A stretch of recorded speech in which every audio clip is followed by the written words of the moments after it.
no nos hice psicología general y no nos quisieron dar en profundidad la asignatura de hipnosis. No sé si vosotros también profundizáis en eso. Vamos a hablar hoy de la hipnosis. Buenos días a todas, todos. Bienvenidos a el curso Psicoanálisis de estructuras clínicas, histeria y neurosis obsesiva. Vamos a estudiar en este curso.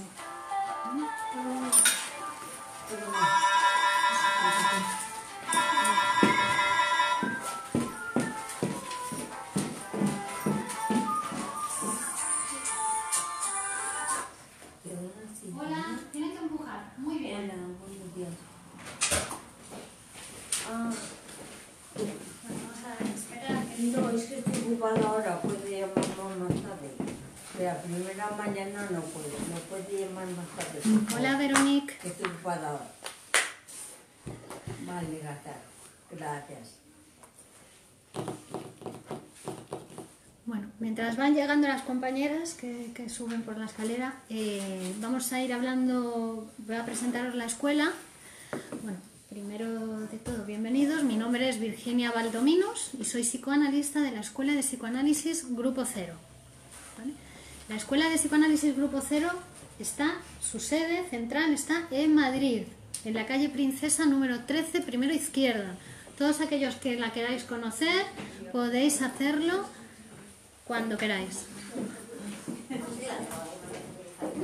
Hola, buenos días. Buenos días. Pueden sentarse por donde quieran o puedan. Hola a todos. Hola.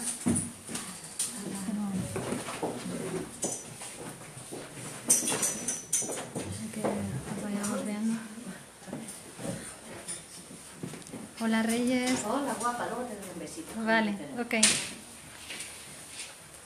Bueno, hola Ukar, Mustafa, ¿qué tal? Tantaruna, Juan José Costa, hola a todos. Vamos a comenzar el curso Psicoanálisis de estructuras clínicas, que nos vamos a centrar en histeria y neurosis obsesiva. Ya más adelante estudiaremos otras. Entonces, estábamos hablando de la Escuela de Psicoanálisis. Bienvenidos, mi nombre es Virginia Valdominos, ¿qué tal? Y pertenezco a la Escuela de Psicoanálisis Grupo Cero, que está en Madrid, en la calle Princesa 13, primera izquierda, y que realiza multitud de actividades científico-culturales. Es una escuela de psicoanálisis y poesía. Lleva más de 40 años cuidando la salud mental de la población en España y en el mundo entero, formando psicoanalistas y formando poetas. El Grupo Cero se fundó en 1971 en Buenos Aires, en la mano del doctor Menasa, con otros médicos y psicoanalistas formaron el Grupo Cero. El primer manifiesto es del año 1971 y llega a España en el año 76. Y con él, con el doctor Menasa, vino el Grupo Cero y la Escuela de Psicoanálisis, que se fundó en 1981 y desde entonces pues está formando psicoanalistas en Madrid. Grupo Cero tiene su propia editorial, Grupo Cero, con más de 400 títulos de psicoanálisis y de poesía. Y os invito a que podáis entrar en la página web www.grupocero.org y conozcáis la escuela pues ya a vuestro ritmo, porque hay mucha información, mucho material. Está la televisión del Grupo Cero, que son 24 horas de programación ininterrumpida, científico-cultural, y bueno, vais a ir descubriendo todo un mundo. El Grupo Cero es un mundo, entonces que cada uno lo vaya haciendo según su deseo y según su ritmo, ¿vale? Entonces, en este curso, hola, ¿qué tal? Aquí tenemos algunas personas que es la primera vez, muy bien. Vamos a intentar aproximarnos a dos estructuras clínicas muy comunes, digo que son padecimientos muy comunes en la actualidad entre la población, que son la histeria y la neurosis obsesiva, ¿vale? Entonces vamos a comenzar esta clase diciendo que el inconsciente habla. El inconsciente habla. Si no habla con palabras, habla como pueda. Entre otras cosas, con síntomas, con enfermedad, con el cuerpo, con lo que puede, habla el inconsciente, porque su única misión, a lo único que aspira el inconsciente es a expresarse. Lo único que quiere, expresarse. Y si no lo hacemos con palabras, se expresa de cualquier otra manera. Bueno, entonces, los síntomas para el psicoanálisis tienen un sentido. No son casualidad, no son cosas que nacen de la noche a la mañana, no son un castigo de Dios, no son un espíritu maligno, no son... Digo todo esto porque son cuestiones que... ¿Cómo se han pensado los síntomas a lo largo de la historia de la humanidad, ¿no? En las diferentes épocas de la humanidad los síntomas se han pensado, pues eso, en la Edad Media eran demonios que se habían metido en el cuerpo, para el pensamiento religioso, pues un castigo de Dios, ¿no? Entonces, los síntomas tienen un sentido, como los sueños, como los actos fallidos, los olvidos, los lapsus, las equivocaciones, cuando nos equivocamos al hablar, o nos equivocamos, vamos a casa y en vez de abrir la puerta con la llave de casa, intentamos abrir con la llave del coche o de la oficina, ¿no? Tiene un sentido. Lo que pasa es que es enigmático. Ahí en ese momento no sabemos cuál es el sentido. Es decir, hay que hacer una interpretación. Hay que hacer un trabajo psicoanalítico para interpretar el sentido del sueño, ¿no? De ahí que se llame La interpretación de los sueños, se llama el libro, ¿no? O el sentido del equívoco, del fallido, o el sentido del síntoma. Hay que hacer un trabajo. Y el instrumento que se utiliza para realizar ese trabajo se llama psicoanálisis. Hola, ¿qué hay? Buenos días.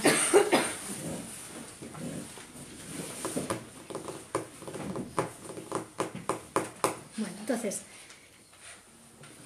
las diferentes estructuras clínicas que vamos a estudiar en este curso, histeria y neurosis obsesiva, como también otras que estudiaremos más adelante en próximos cursos, como por ejemplo la fobia, la paranoia, la psicosis, ¿no?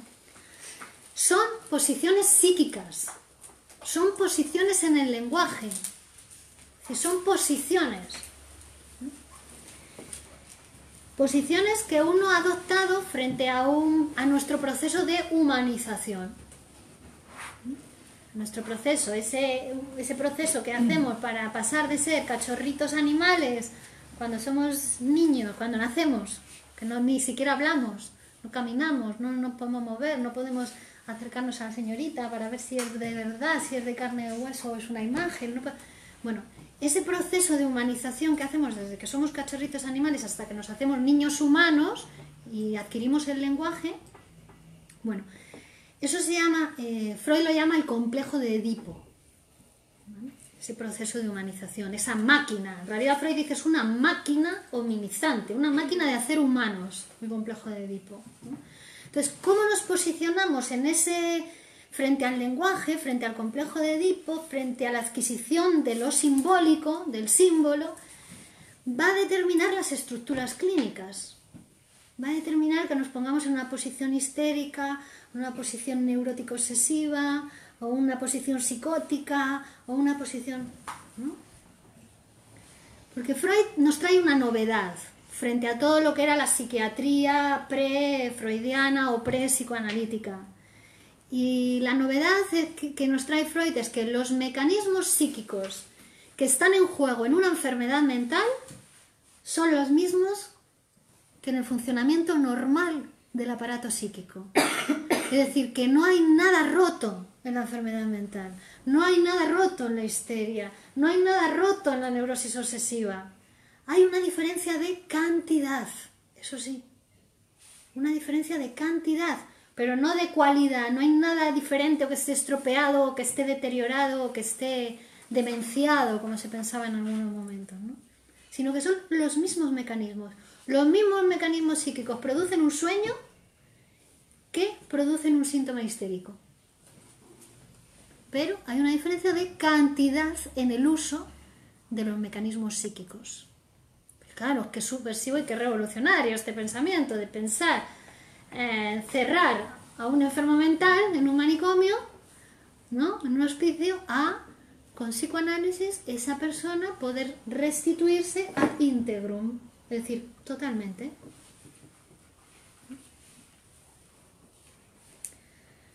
Bueno. Pero cuando hablamos de estructuras, cuando decimos estructuras clínicas, que claro, la palabra estructura parece como detención, ¿no? Hay algo detenido frente al movimiento, ¿no? Porque el aparato psíquico más bien es movimiento. Pero cuando hay una estructura es porque hay algo que se ha detenido en ese sujeto, en ese paciente, ¿no? Hay algo que se ha detenido ¿en qué? Pues en una forma de gozar. ¿No? Hay algo que se está satisfaciendo en el síntoma, aunque sea un síntoma dolorosísimo, aunque sea un síntoma que le produce sufrimiento al paciente, ¿no? Que le genera inconvenientes en su vida, pero hay algo que se satisface en ese síntoma. No sabemos qué, para eso hay que hacer un trabajo de interpretación y un trabajo de psicoanálisis, pero teóricamente, desde la teoría del psicoanálisis ya sabemos que cuando llega el paciente, en su síntoma, en su enfermedad, en su posición psíquica, en su estructura, hay algo que se satisface, ¿no? Y esto tiene que ver con un modo de gozar infantil, sexual y reprimido. ¿Vale? Esto ya lo vamos a analizar muy bien, pero como punto de partida. Entonces, el psicoanálisis es un instrumento, es una disciplina científica, ¿no? Que tiene un concepto, un objeto teórico, tiene un método de trabajo y una técnica, como toda disciplina científica, ¿no?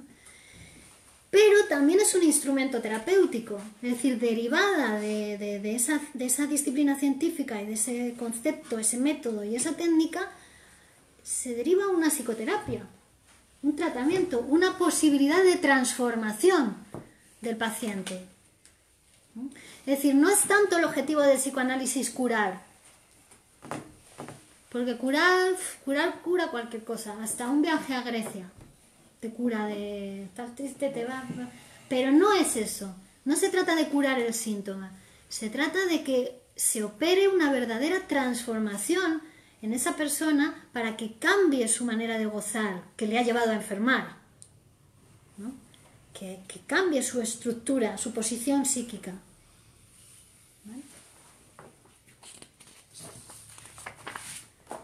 Es decir, que trabajando en el campo científico del psicoanálisis, sobredeterminado por su objeto teórico, que es el concepto de inconsciente, aplicando el método psicoanalítico, que es el método de interpretación-construcción, y la técnica del psicoanálisis, que es la asociación libre en transferencia. Todos estos son términos muy novedosos para algunos de vosotros, pero no os preocupéis porque lo vamos a ir viendo para que podáis entender todo muy bien, ¿vale? Ahora estamos haciendo una visión general de lo que va a ser el curso. Bueno, pues aplicando la asociación libre en transferencia, que significa que el paciente puede hablar libremente de lo que quiera. El psicoanalista lo va a escuchar, no le va a juzgar. Va a escuchar porque sabe que la asociación libre es la técnica necesaria para después poder interpretar, para poder hacer una interpretación. Entonces, tiene que hablar libremente y ver cómo se van encadenando sus ideas, cómo se van asociando unas ideas con otras. Bueno, aplicando esa técnica, aplicando el método de interpretación, vamos a poder producir algo que no estaba antes, que es el deseo inconsciente de ese paciente, que es lo que le está manteniendo en esa enfermedad, en esos síntomas, en esa posición, en esa estructura clínica. Como decíamos, para el psicoanálisis la diferencia entre salud y enfermedad es una diferencia de cantidad. Entonces, aplicando el instrumento psicoanalítico y haciendo un trabajo, se regula esa cantidad y las cosas vuelven a la normalidad. O por primera vez se hacen normales en la vida de una persona, porque a lo mejor nunca fueron normales, ¿no? Es decir, que los mecanismos que intervienen en la salud son los mismos que intervienen en la enfermedad. Esto ya lo hemos dicho. Y eso es uno de los principales descubrimientos de Freud en la interpretación de los sueños.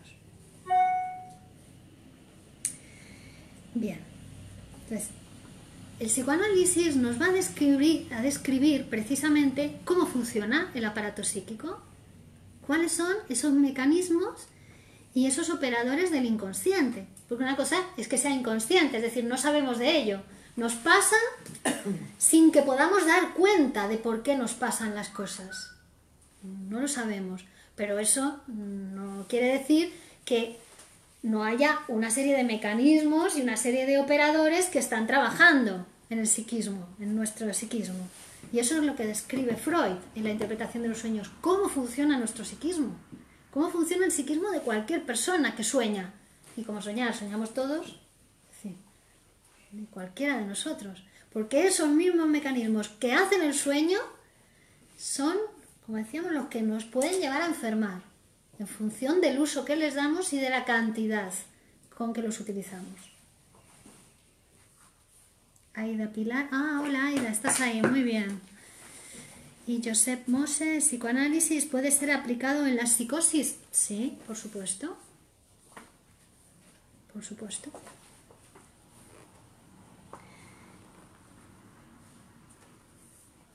Los síntomas, como los sueños, como los actos fallidos, son satisfacciones sustitutivas de un deseo sexual, infantil y reprimido.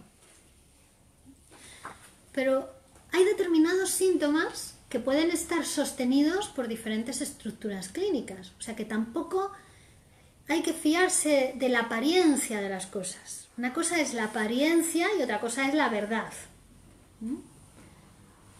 Hay que diferenciar entre lo aparente, lo manifiesto y lo latente, lo que está detrás de esa apariencia. Entonces, hay determinados síntomas que pueden estar producidos por diferentes estructuras. Por ejemplo, la bulimia, ¿no? Comer atracones y luego vomitar. Puede ser una bulimia histérica, puede ser un síntoma histérico, pero también puede ser una bulimia psicótica o puede ser una bulimia depresiva. Es decir, la estructura que está manteniendo ese síntoma de los atracones y los vómitos puede ser una histeria, puede ser una depresión o puede ser una psicosis. Lo que está debajo de eso, ¿no?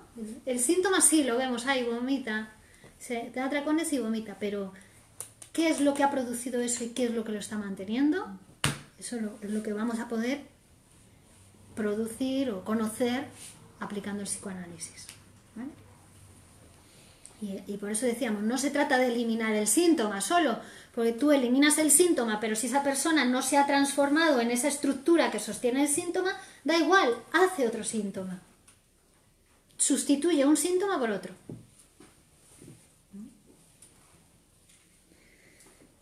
Entonces, del sentido de los síntomas solamente vamos a poder saber después de interpretarlos. El sentido no es lo que nos cuenta la persona de su síntoma, o lo que nos cuenta el soñante. El sueño contado no es el sentido del sueño. El sueño contado es lo manifiesto, lo aparente. Pero después hay que hacer un trabajo para interpretarlo y producir el sentido del sueño. Lo mismo con el síntoma.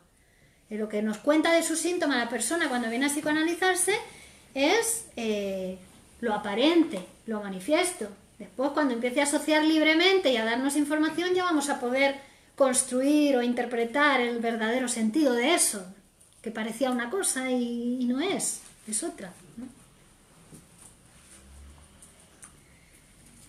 Es decir, con un trabajo de psicoanálisis vamos produciendo el deseo inconsciente que habla a través del síntoma. Antes decíamos, el inconsciente habla, si no es con palabras, es con síntomas. Entonces, con ese trabajo de psicoanálisis vamos a ver cuál es el deseo inconsciente que habla a través del síntoma. Los síntomas son como los sueños, ¿no? En el sentido de que son un producto del inconsciente, un producto final, ¿no? Imaginad como los zapatos que os encontráis en el escaparate de una tienda. ¿Veis los zapatitos ahí tan bonitos, con el precio, el producto final? pero no veis el trabajo que ha hecho falta, ¿no? Que ha sido necesario, el proceso de trabajo, el trabajador o los trabajadores, que han sido la materia prima que ha sido necesaria para realizar los zapatos, ¿no? Con el síntoma pasa lo mismo. Vemos el síntoma cuando llega el paciente, pero no vemos todo el trabajo que ha sido necesario durante años, muchas veces, para producir ese síntoma. Ni la materia prima que se usó, ni eso no lo vemos. Eso es lo que vamos a reconstruir en el análisis, esas operaciones, esos mecanismos que fueron necesarios para llegar hasta el síntoma. En el sueño es lo mismo. Bueno, vamos a empezar diciendo que el psicoanálisis nace curando. Es decir, y las primeras pacientes que Freud atendió antes de producir el psicoanálisis, incluso, eran pacientes histéricas. El psicoanálisis nace en 1900 con la interpretación de los sueños. Ahí se funda la ciencia del psicoanálisis. Es decir, todo lo anterior a 1900 es precientífico, prepsicoanalítico. Y todo lo posterior a 1900 ya está en el periodo científico del psicoanálisis. Bueno, pues los historiales de la histeria, los estudios sobre la histeria, el mecanismo psíquico de los fenómenos histéricos, la diferencia, el diagnóstico diferencial entre parálisis orgánicas y parálisis histéricas, todo esto que son textos del Sigmund Freud, son previos a la interpretación de los sueños. Es decir, que los escribió antes de que produjese la ciencia del psicoanálisis, que le sirvieron a Freud de materia prima para poder producir el concepto de inconsciente. ¿Vale? Y aquí, en este momento precientífico, antes del psicoanálisis, era cuando Freud utilizaba como método terapéutico, que era el que había en el momento en el que se había formado, la hipnosis y la catarsis. ¿Vale? Antes la compañera nos preguntaba por la hipnosis. Es decir, es un método anterior al psicoanálisis. Cuando Freud produce el psicoanálisis como ciencia, abandona la hipnosis, abandona la teoría de la catarsis. Y precisamente vamos a ir viendo cómo en la atención de las pacientes histéricas, de Emi, de Lucy, de Catalina, que las vamos a ver en este curso, es en el tratamiento de esas pacientes como Freud se va dando cuenta que la hipnosis no sirve. Como va a producir, cuando va a producir el concepto inconsciente y todos los conceptos adyacentes a él, el concepto de represión, el complejo de Edipo, ¿no? Y entonces ahí ya se da cuenta que la hipnosis, que las técnicas sugestivas no funcionan. Y ahí es cuando produce la ciencia del psicoanálisis. Cuando Freud empieza atendiendo a las pacientes histéricas, en ese momento, bueno, estaban Charcot y Breuer, maestros con los que Freud va a estudiar. Freud aquí era un joven médico, neurólogo, que había estado hasta ese momento en la universidad investigando los cerebros de los pececitos, ¿no? Estaba trabajando en investigación y ahí su profesora le dice, mire, señor Freud, se tiene que ir usted a trabajar, que se tiene que casar y que necesita ganar un dinerito. Y entonces ahí sale al mundo a trabajar y se encuentra con el caso de las pacientes histéricas, que no había un tratamiento para ellas. Se las consideraba incluso fingidoras, ¿no? Se consideraba que fingían, que era mentira, y ahora vamos a ver por qué, que era una mentira, que eran seductoras, que fingían, tal, ¿no? Entonces él empieza estudiando con la hipnosis y la teoría de la catarsis. Vamos a ver la histeria, ¿qué es? Vamos a entrar ya en la histeria. El término histeria proviene del griego. Histeria significa útero. Histeria con Y, ¿no? Del griego. Útero. Que a su vez proviene de otro término que es iaterá, que significa matriz.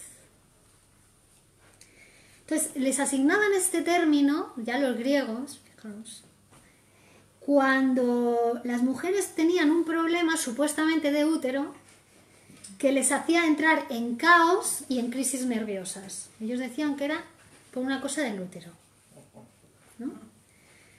consideraban que eran movimientos o vibraciones en el útero, o de los órganos reproductivos femeninos, y que la histeria como enfermedad era la enfermedad del útero ardiente, lo llamaban, ¿vale? Y le aplicaban métodos, bueno, pues en función de cómo se pensase la histeria, los métodos eran muy diversos, desde verdaderas torturas hasta masajes y lavados vaginales, bueno, de todo, internamientos en psiquiátricos, todo tipo de métodos, ¿no? Cuando pasamos por... Eso no fue lo peor, porque en la Edad Media, que sabéis que la ciencia fue... Se quemaron libros, se mataron a los científicos, se los quemó en la hoguera, la Inquisición y todo esto. Bueno, ahí se pensaba que la histeria era que estaban endemoniadas, que estaban poseídas las pacientes histéricas, ¿no? Que eran demonios y espíritus malignos y que habían triunfado las fuerzas del mal. Después de la Edad Media, que fue una edad produjo una regresión enorme en la humanidad, ¿no? Pues alrededor del siglo XVII se empieza a pensar otra vez que la histeria proviene pues de causas internas y causas naturales.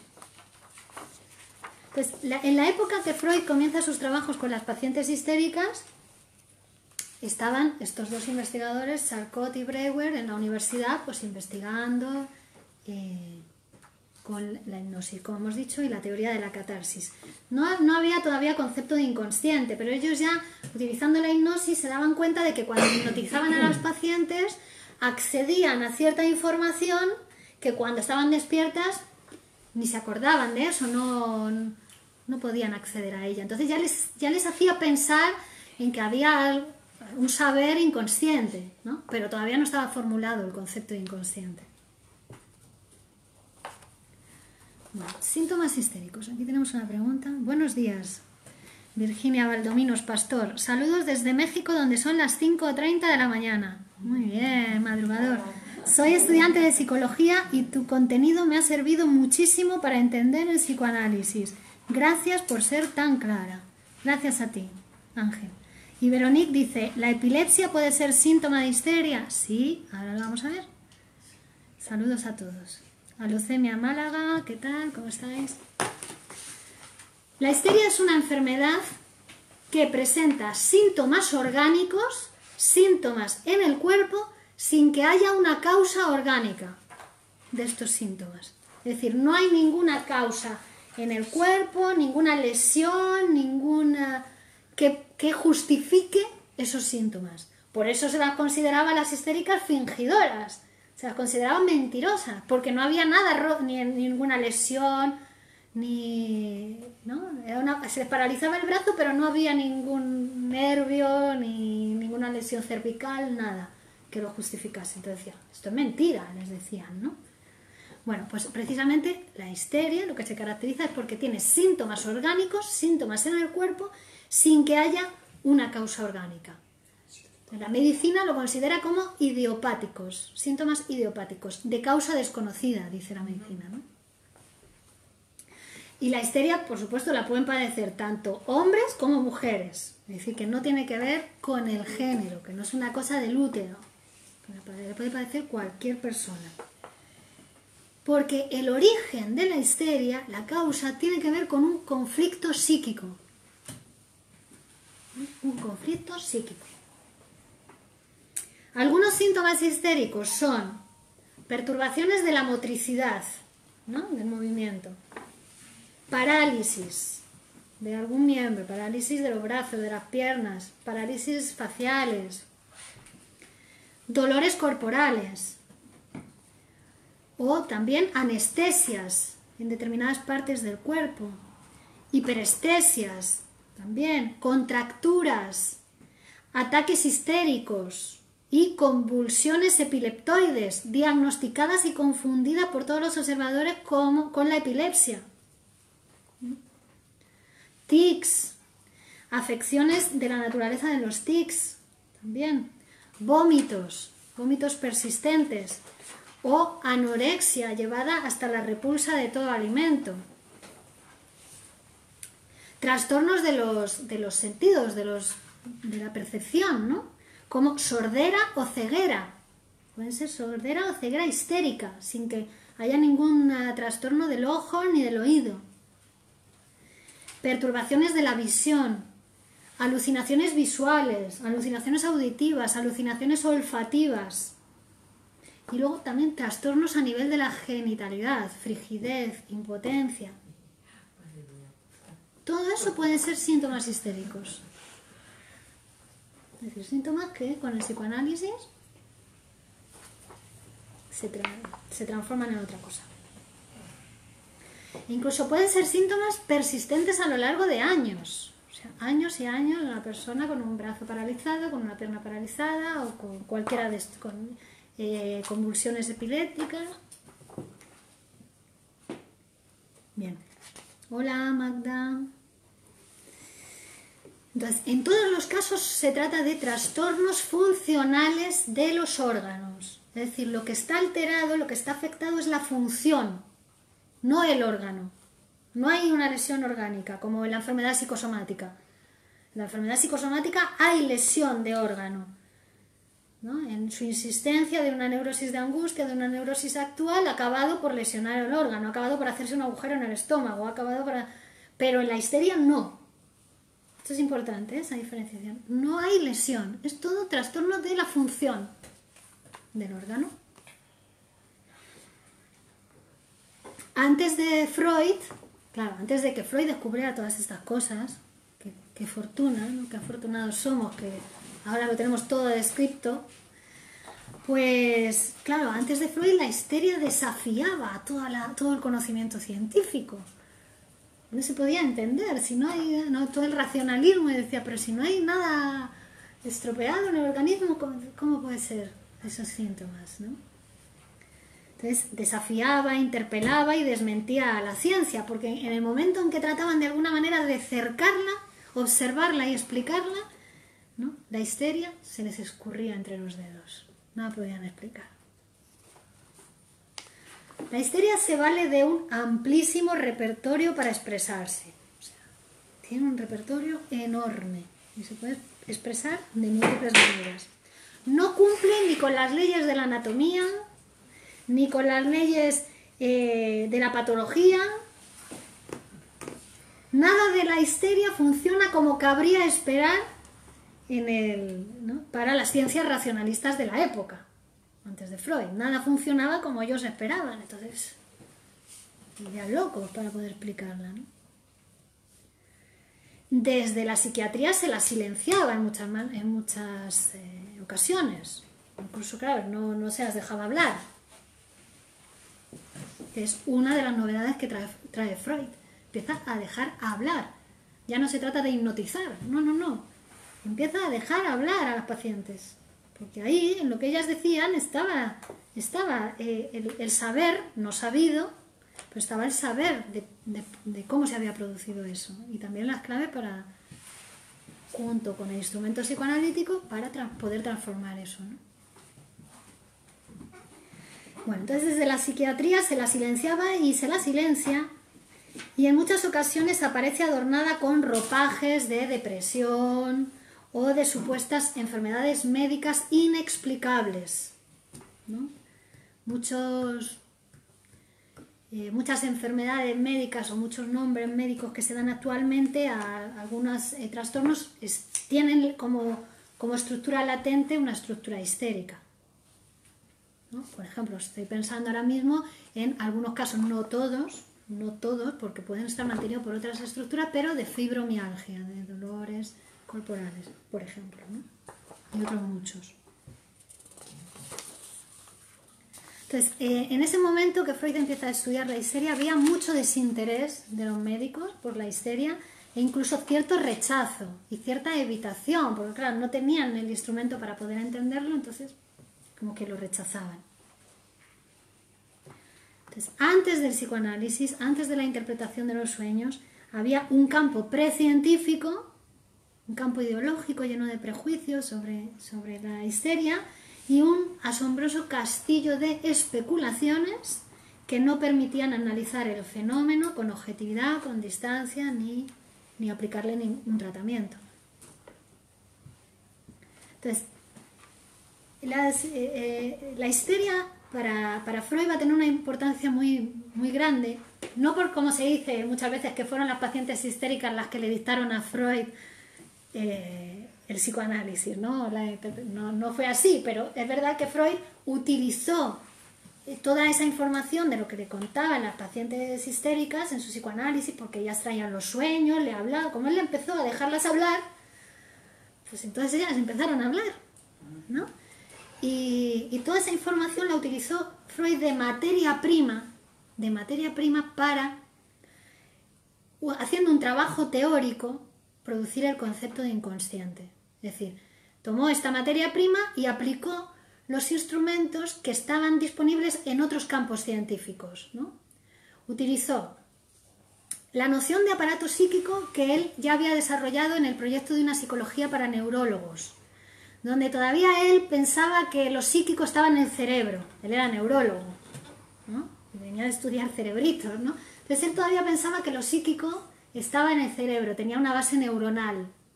Y entonces él escribió todo un trabajo, psicología, proyecto de una psicología para neurólogos, que cuando lo escribió, lo agarró y lo tiró a la papelera, porque se dio cuenta de que lo psíquico no estaba en las neuronas, ¿no? Luego Marie Bonaparte lo rescatará y lo publicará en el proyecto de una psicología, y ahora es un texto que en el seminario Sigmund Freud lo estudiamos desde la interpretación de los sueños, para poder entender y para poder ver cómo ahí Freud ya tenía el germen del aparato psíquico. Es decir, ahí Freud ya concibió lo que era el concepto de aparato psíquico, con los límites que tiene el aparato psíquico. Entonces ahora Freud, utilizando ese concepto de aparato psíquico, utilizando una noción que estaba muy de moda en la época, una concepción filosófica que era la diferencia entre manifiesto y latente, que acabamos de explicar hace unos minutos, ¿no? Entre la apariencia y la verdad de los fenómenos. Y utilizando también la concepción filosófica que se deriva del principio de constancia de la física, que el principio de constancia de la física es ese que dice: la energía no se destruye, ni se crea ni se destruye, se transforma. Es decir, algo que ha estado en el aparato psíquico no desaparece, se transforma en otra cosa, pero no desaparece. Entonces, toma todos estos instrumentos Freud, instrumentos de trabajo teórico, y toma la materia prima que le habían dado las pacientes histéricas y, trabajando teóricamente con eso, produce un nuevo concepto teórico, científico, que no existía hasta ese momento, que es el concepto de inconsciente psicoanalítico, del psicoanálisis, ¿no? Que es el concepto central en la teoría del inconsciente, en el psicoanálisis. Entonces, Freud, como decíamos, empieza a trabajar con estas pacientes, y además el psicoanálisis nace curando a estas pacientes ya desde el primer momento. Bien. Entonces, no tiene el concepto de inconsciente, pero ya se da cuenta de algunas cosas Freud, tratando a estas pacientes. Se da cuenta de la importancia de los factores psicosexuales. Ya se da cuenta. Se da cuenta del papel del infantilismo en estas pacientes. Se da cuenta de la importancia de los sueños y del simbolismo inconsciente. Entre otras cosas, se va dando cuenta ya en los historiales clínicos de estas, ¿no? En los historiales clínicos, que vamos a ver en el curso, nos legó los tratamientos de sus pacientes histéricas, ¿no? Como decíamos, él comienza trabajando con la teoría de la catarsis, ¿no? Donde se piensa que es por una acumulación de cierto estado afectivo, y entonces en la catarsis lo que hay que hacer es una abreación, como una descarga de esa acumulación de afecto, ¿no? De afecto desagradable. Todavía está muy ligado aquí al momento del trauma, como si hubiera experimentado un trauma que produce después los síntomas. Bueno. Pero Freud, a partir de todo esto, va a conseguir producir un fundamento material, una nueva ciencia de una psicología psicoanalítica, ¿no? Una psicología del inconsciente. Vamos a hablar un poquito del mecanismo psíquico del fenómeno histérico, porque una cosa es el fenómeno histérico, es lo que vemos, la apariencia, los síntomas, y otra cosa es el mecanismo psíquico que ha producido y que mantiene esos síntomas. Entonces, hemos dicho que la histeria desafiaba a la ciencia de aquella época porque no se correspondía para nada ni con las leyes de la patología, ni de la fisiología, ni de la anatomía, ¿no?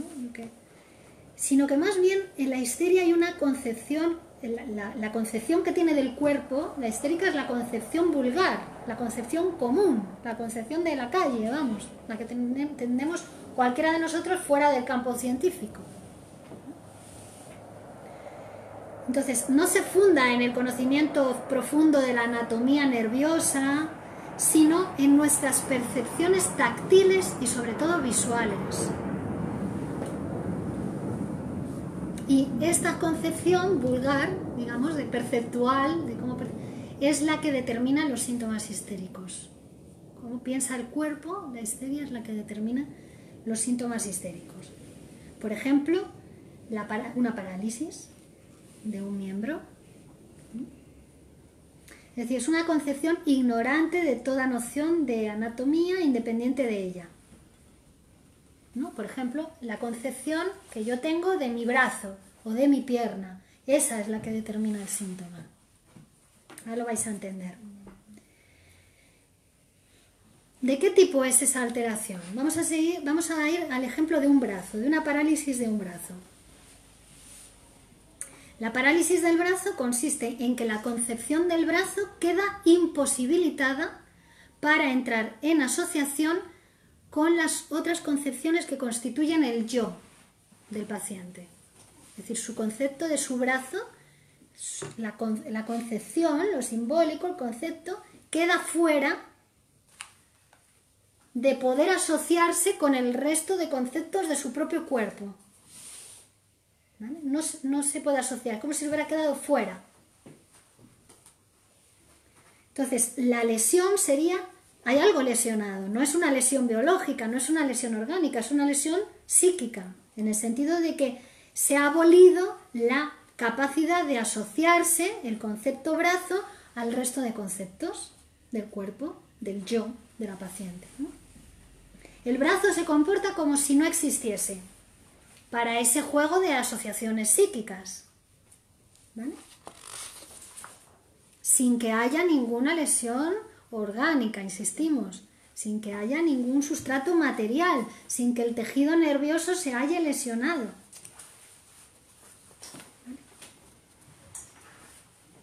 Bueno, para entender esto vamos a tomar algunos ejemplos de la vida social. Por ejemplo, hay una historia cómica de un súbdito entusiasta de un rey que cuando el rey le estrecha la mano, después no se quiere lavar nunca más la mano porque ha tenido el honor de que la toque el rey. Entonces, la relación de su mano con la idea del rey aparece tan importante para la vida psíquica de ese individuo que ya no quiere meter su mano en ninguna otra relación simbólica con ninguna otra idea. Ya está asociada con la idea de que el rey le ha tocado su mano. No se quiere ni lavar. Lo mismo sucede, por ejemplo, en algunos países que hay la tradición de cuando se casan una pareja y se brinda, con la copa que se brinda a la salud de la pareja, la rompen. Hay una relación simbólica. O las antiguas tribus salvajes que cuando el jefe moría, lo quemaban el cadáver, pero quemaban también a los animales del jefe y hasta a las mujeres del jefe, para que nadie después pudiera entrar en contacto con las cosas que pertenecían al jefe. ¿Vale? Por esa relación simbólica. Es decir, el valor afectivo que atribuimos a una primera asociación de ideas, ¿no?, muchas veces nos impide meter ese objeto, esa idea, ese concepto que tenemos en el caso de la parálisis del brazo, pues del brazo, en otras asociaciones de ideas, por el valor afectivo que tiene para nosotros la primera conexión, ¿no? O esa conexión que hicimos de esa idea con otra idea. Entonces impedimos que esa idea entre en el juego de las libres asociaciones con otras ideas. El brazo queda paralizado en proporción a la persistencia de dicho valor afectivo, de esa conexión o de esa asociación de ideas que nosotros hemos establecido y que va a ser propia de cada paciente, que no es que a todo el mundo le pase de la misma manera. A cada uno le pasa con ciertas ideas o con ciertos conceptos. A cada paciente, a cada parálisis va a ser de una manera, cada parálisis histérica, y va a tener que ver con una serie de ideas que no vamos a poder saber de ellas hasta que la paciente no hable o el paciente. ¿Vale? Pero se entiende que la cuestión es una cosa con un concepto, con una idea, ¿no? Que no hay una lesión orgánica, que es más bien una lesión en la asociación de ideas.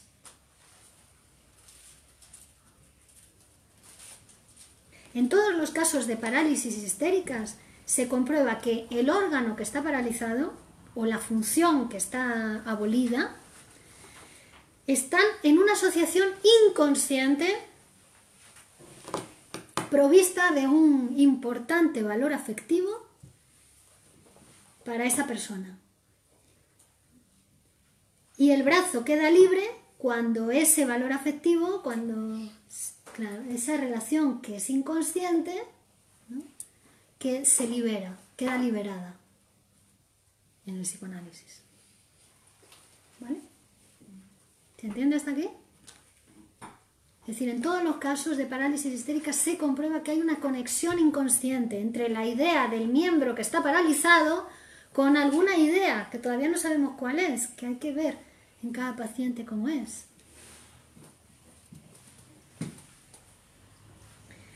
El efecto puede producir, en el caso de la histeria hemos dicho entonces, transformaciones, un afecto,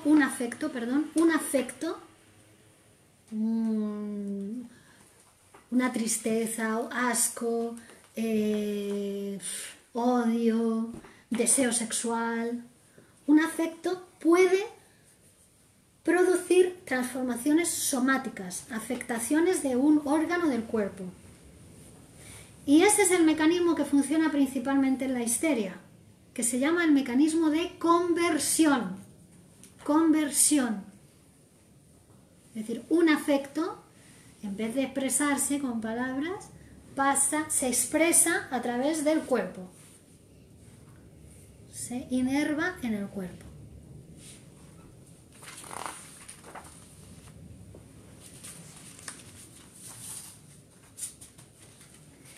Entonces, la concepción del brazo existe, es decir, la paciente sabe que tiene brazo y que su brazo tiene su concepción de brazo, pero lo que no puede acceder, lo que no sabe es cómo está asociado esa concepción de brazo, ¿no? Con otras ideas. Eso es lo que no sabe. A lo que no puede acceder, lo que es inconsciente, es a cómo se ha conectado su concepción del brazo con otra cuestión afectivamente importante para ella o para él. Porque es inconsciente. Y tiene que ver esta cuestión con la que está asociada su concepción de brazo, de pierna o del órgano que sea, tiene que ver con un suceso acontecido, pero casi siempre es fantaseado, de su sexualidad infantil. ¿Vale?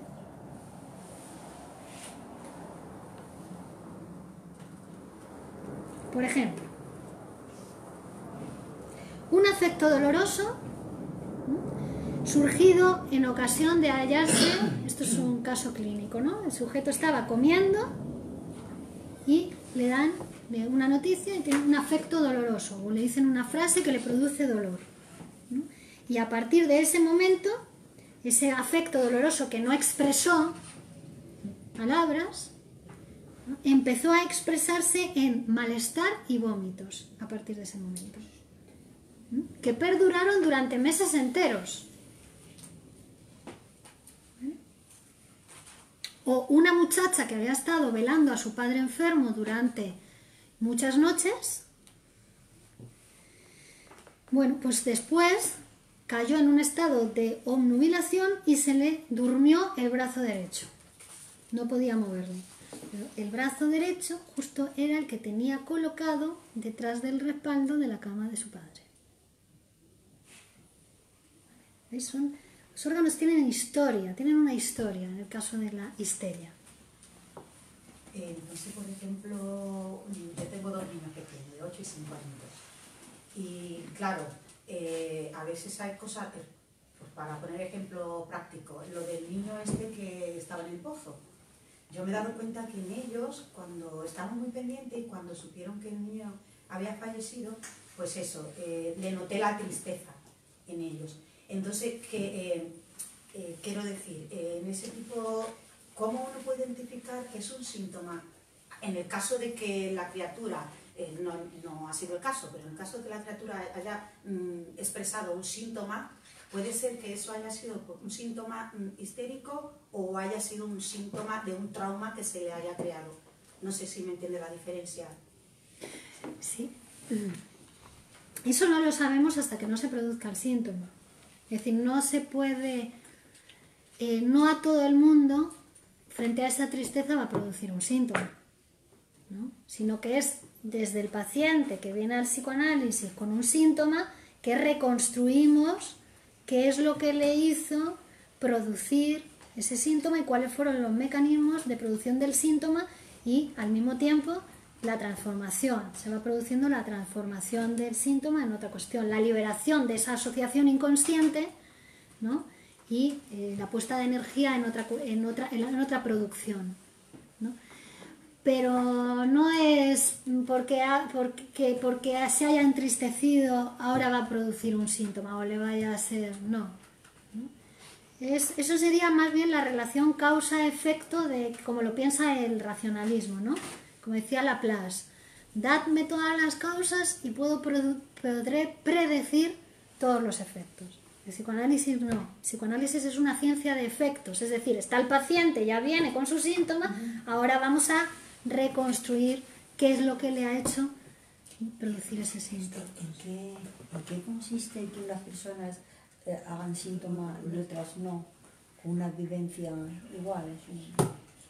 Eso depende de la actitud de uno, ¿no? Más que de la actitud, depende de su posición frente al complejo de Edipo. De cómo se haya posicionado. Claro, porque de su posición psíquica en el lenguaje, en el mundo de lo simbólico, en el mundo de la cultura, de la humanidad. ¿Por qué? Porque hay, digamos, tantos Edipos como personas, y además el Edipo no es una cosa que hayamos pasado por ella en la infancia y ya está, sino que nos ha estructurado como sujetos psíquicos, como sujetos hablantes. Es decir, que viene con nosotros, que la manera en cómo respondemos también, o cómo nos enfermamos o cómo no nos enfermamos, tiene que ver con esa posición edípica en nosotros, en nuestra infancia actual, se dice, aunque seamos adultos. Nuestro inconsciente, nuestra posición psíquica inconsciente. Y esa es edípica. Eso tiene que ver con esa relación que decíamos con la madre, ¿no? Y ese acceso al mundo simbólico, que nos pasa cada vez, que no supera nada el ser humano. No supera nada. Es cada vez en la vida, cada vez que tienes que tomar una decisión importante, cada vez que se te presenta un problema que te toca, que te mueve, ¿no? Cada vez hay como una reestructuración de tu psiquismo. Algo se mueve y ahí a ver cómo resuelves. Vas a tender a resolver como tu estructura psíquica te permite, ¿no? Mientras no haya una transformación de esa posición psíquica, de esa estructura psíquica, vas a tender a responder de esa misma manera. Es decir, si has resuelto de una manera histérica, ¿no? En tu complejo de Edipo, si no hay una transformación verdadera en ti, vas a tender a responder de manera histérica en todos los sucesos importantes de tu vida. te digo histérica como obsesiva o psicótica. Te O de vuelven loco angustia, cada ¿no? vez que... O de angustia, o de miedo. O de angustia, o neurosis de angustia, o fobia, o paranoia. Que todos son mecanismos normales, que están en todos. O sea, todos un poco psicóticos somos, un poco obsesivos somos, un poco histéricos somos, y un poco neuróticos de angustia somos. O sea, son mecanismos psíquicos normales los que están en juego. Pero, como insisto, son cuestiones de cantidad. Cuando nos pasamos de histéricos, pues ya nos quedamos ahí, en esa estructura histérica. O de obsesivos, o de fóbicos, ¿no? Entonces tiene que ver más con la posición de cada uno frente a la humanidad, frente a su humanidad, a su proceso de humanización. Que lo psíquico al final es eso, que lo psíquico, o sea, tenemos aparato psíquico porque hablamos, somos sujetos del lenguaje, nuestro psiquismo tiene más que ver con eso. Y es lo que nos diferencia de los animales. Del resto somos animales igual, pero el hablar pues nos ha dado la capacidad de coordinarnos, de trabajar, de civilizarnos, de organizar nuestra civilización. Claro, nosotros cuando hablamos emitimos estos sonidos que tienen un sentido para nosotros. Los animales o los delfines que también emiten un sonido, eso no se puede considerar hablar cuando los animales emiten un sonido y ellos también tienen un lenguaje. No sé, pero el lenguaje del que se ocupa el psicoanálisis es el del humano, del lenguaje humano y de ese proceso, de ese pasaje de ser un cachorrito animal a ser un niño humano, a ser un sujeto humano, ¿no? Ese pasaje, que es lo que Freud llama complejo de Edipo, es el proceso de humanización que pasamos cada uno, ¿no? Y que no es que fuera una sola vez, que humanizarse hay que humanizarse cada vez que se te presenta una cuestión importante, también cómo responde uno, puede responder de diferentes maneras frente a eso, ¿no?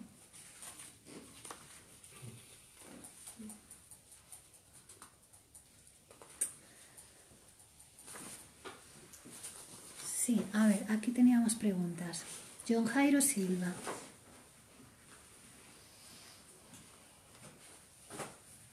Dice Aida, ¿ahora qué? Preguntó, ¿y cuando hay informes que verifican la enfermedad, sigue siendo histeria?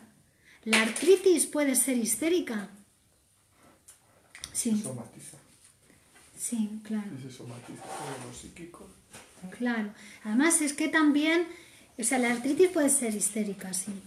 Pero también hemos hablado de otra estructura que es la enfermedad psicosomática, que no la vamos a ver en este curso, pero ya habrá más oportunidades en otros cursos, donde ahí sí que hay lesión orgánica. Pero hay lesión orgánica, ¿no? Y ahí en la medicina tiene que poner también su parte para curar el órgano, pero la causa es psíquica. Es decir, si no hay una transformación psíquica, se vuelve a lesionar el órgano, ¿no? La úlcera o... ¿no? Si es un neurótico de angustia que ha llegado a producir una úlcera, hacerse un agujero en el estómago, por mucho que le cures la úlcera, si sigue siendo un neurótico de angustia, va a agujerearse de nuevo el estómago, ¿no? U otras enfermedades orgánicas graves, de las más graves que os podáis imaginar, el cáncer u otras, ¿no? O sea, ahí siempre está implicado el psiquismo.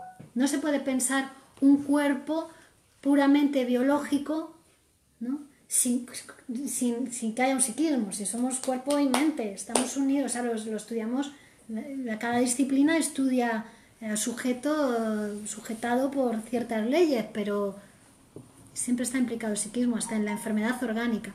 Pero es interesante hacer ese diagnóstico diferencial entre lo que es enfermedad orgánica, lo que es enfermedad psicosomática y lo que es histeria, porque las tres afectan al cuerpo, a los órganos, pero en la histeria no hay lesión de órgano, es funcional, son trastornos funcionales del funcionamiento de los órganos, ¿no?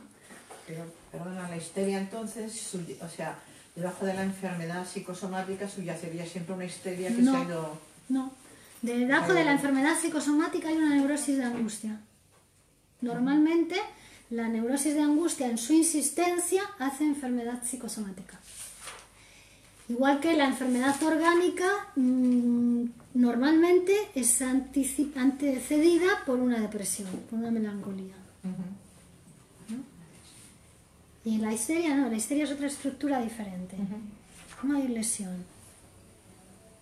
¿Se entiende, no? Esto. Y a ver, ¿qué más tenemos por aquí? John Jairo Silva dice, respondiendo a Aida Araque, lo que tengo entendido es que a diferencia de una enfermedad común, en el síntoma conversivo, que es el histérico, presente la histeria, no hay una lesión del sistema nervioso de ningún tipo, así que no puede ser verificada por informes médicos convencionales. Es lo que impulsa a Freud a estudiar la histeria más a fondo y conoce a muchos autores en esta tarea y que de alguna forma lo introduce en todo este nuevo conocimiento como Breuer y Charcot. Claro. Exacto.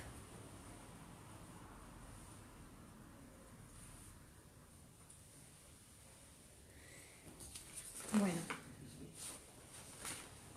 Está bien hasta aquí por hoy. ¿Vale? Anótense las preguntas que tengan y el próximo día, nada más llegar, comenzamos con las preguntas, ¿vale? Y vamos a seguir estudiando el mecanismo psíquico de los fenómenos histéricos. El próximo martes a las 12:15. Si alguien desea recibir información de la Escuela de Psicoanálisis de convocatorias, que por ejemplo este sábado hay un recital de poesía precioso, se cierra una muestra de pinturas en la escuela y otras muchas actividades científico-culturales, puede dejarme sus datos y lo incorporamos al fichero de envíos. Vale. Muchas gracias a todos. Continuamos la próxima. Gracias. Hasta luego. Buen día.